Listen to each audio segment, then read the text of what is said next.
Welcome into Chicago Bears Now, presented by Fetch Rewards. I am your host, Harrison Graham. Fetch Rewards is an app that allows you to scan receipts and earn points, which then you can redeem for gift cards and other rewards. Get started today at chatsports.com/fetch. It's an awesome app. It's easy. We'll tell you a little bit more about it later on in the show. All right, let's talk about the head coach quarterback dynamic. Matt Eberflus, Justin Fields. Eberflus telling Albert Breer that he had about a 90-minute conversation with the Bears quarterback on the day that he got hired. Eberflus told Breer that that Fields is, quote, excited and, quote, ready to develop. And let's be honest, Justin Fields' growth and maturation and development, that's priority number one this offseason. That is what you have to build on. That's going to be the foundation of this football team moving forward, knowing that you have a quarterback, or at least hoping that you have a quarterback. Here's Matt Eberflus to Albert Breer, quote, I just got a guy that's ready to develop. He's so ready to develop and wants to be a sponge. We've talked about giving him an education on the defensive side in terms of coverages as well as the offensive side in terms of schemes. He's ready to develop, and he's excited to get going. Certainly, he has the skill set to move the ball with his legs, and we're also looking at the concept of him being able to get the ball out of his hands, take what the defense gives you, and not only the underneath throws, but also the deep throw. I'm excited about this. I am excited about Justin Fields with this new coaching staff. The QB head coach relationship is critical. It is absolutely vital. We all know that. Even if it's a defensive head coach like Eberflus is with the quarterback, they have to be on the same page. They have to get along.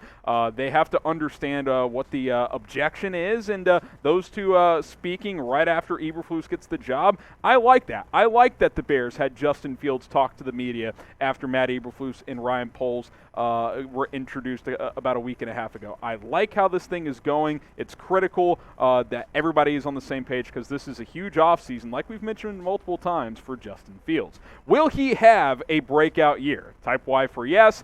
Type in for no. Will Justin Fields break out in year number 2 for the Bears? We'll make this the pinned comment on today's video, so if you get hit with the YouTube ad break, scroll on down, answer with a Y or an N. When you get back, we will have more on Justin Fields and Matt Eberflus.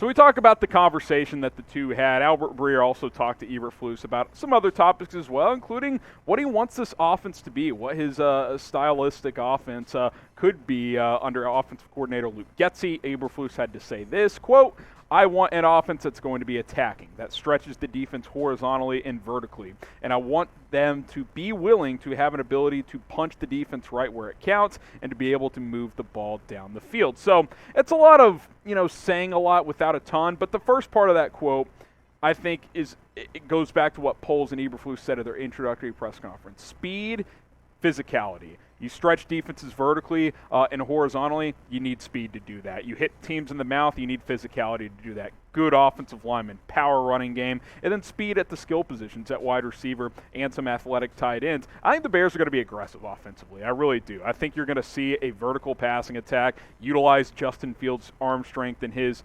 ability to throw the ball down the field, which is something he actually did pretty well at in his rookie season. We just didn't get to see enough of it because obviously he missed some time and the offense was just erratic and the play calling stunk, and it was just a combination of not good. But what we did see when you look at the advanced metrics, his vertical passing was actually really, really good, well above league average.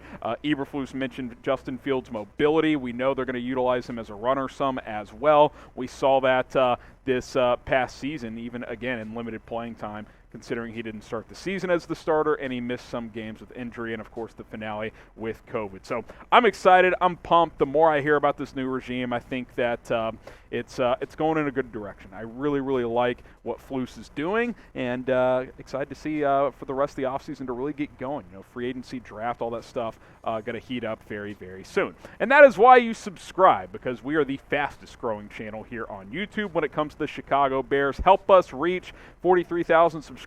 We're at 42,342 currently. Let's get that number up. Help us out. Free videos. And, hey, I feel like we here at Bears Now covered the coaching and GM search and continue to with coaching additions better than anyone on YouTube. And if you appreciate that, subscribe. It's 100% free. Speaking of coaching stuff, this is very interesting. Ian Rapoport reports this, and we kind of heard the tea leaves of this last night. The Texans are moving toward Lovie Smith as their head coach for 2022. Sources tell Tom Pelissero, Matt Garofalo, and me. No deal is done, but it's heading that way. It really sounds like Lovie Smith is going to be the guy, and wow, I'm shocked. Good for Lovie. I want to mention that, number one. I love Lovie Smith. He's the best Bears coach since Mike Ditka. I don't think there's any disputing that. Led the Bears to a well above 500 record and to a Super Bowl appearance in 2006. But we can at least acknowledge this is weird, right? They fired David Culley after 1 year.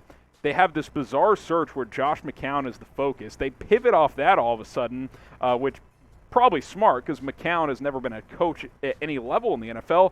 But you hire Culley's defensive coordinator, Lovie Smith, who hasn't had a winning season since, what was it, 2011 or whatever, 2012? Like, this is weird. I love Lovie. Good for him. But, like, we think the Bears search is flawed. What a disaster in Houston. This has just been an absolute disaster. But, hey, Lovie is back, baby. Can't wait to see that beard on the sidelines, barring a last-minute pivot from Houston, which they might, knowing the way they operate. What is your one-word reaction to Lovie Smith being a head coach again? Get your votes in down in the comments. Give me one word. My one word is shocked. Shout out to Fetch Rewards for sponsoring today's show. They've been a proud sponsor of Bears now for the past couple of weeks, and like you guys should, I've been racking up points. Here's what the app does. It allows you to scan receipts. You can see a little video on screen right there. And as you scan them, you get all the information on there. Boom, you get points, and over time you build up those points, and you can cash them out for gift cards from stores like Amazon, Walmart, Target. Tons of restaurants on there. I'm saving up for a Chili's gift card right now, actually, because, hey, yeah, I'm a cliche American. I like Chili's. So what? Chatsports.com/fetch. Download the app with our link and start saving up points. It's free. You scan your gift cards, then you crumple it and throw it away like you always do.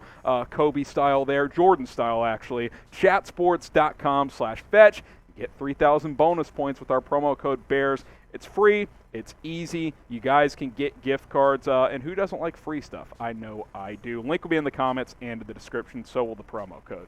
Okay, more on the coaching front for the Bears. I put a community post up, late yesterday afternoon after we did the at-home video about the special teams hire with Hightower. But Jim Dray is going to be the tight ends coach. So Eberflus has found a tight ends coach, played 8 seasons in the NFL as a tight end, and spent the last couple of seasons on the Cardinals staff as a quality control offensive assistant. And I didn't know much about him, so I looked into him. But then what I really liked was this. Zach Ertz, who was the tight end for the Cardinals this year, got traded there, responded to Albert Breer's tweet of Jim Dray getting this job, and he said, great coach. And, hey, Zach Ertz, over the better part of a decade, has been a top 5 tight end in this league. If he's signing off on Jim Dray, I like this quite a bit. Now, he's lacking a little bit in coaching experience, but that's true for a lot of position coaches. This is how you kind of get started.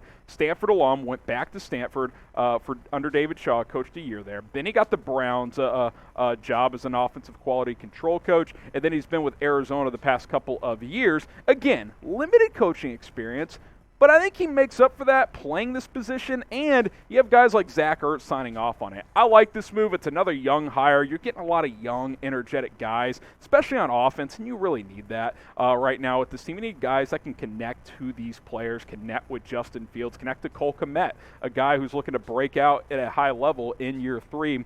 So we don't know how it'll play out, but I don't mind this move. I don't mind bringing in a guy that lacks a little bit of coaching experience, but has played in this league at that position. So you kind of look at all the assistants that have been hired now under Matt Eberflus. Luke Getsy, the offensive coordinator.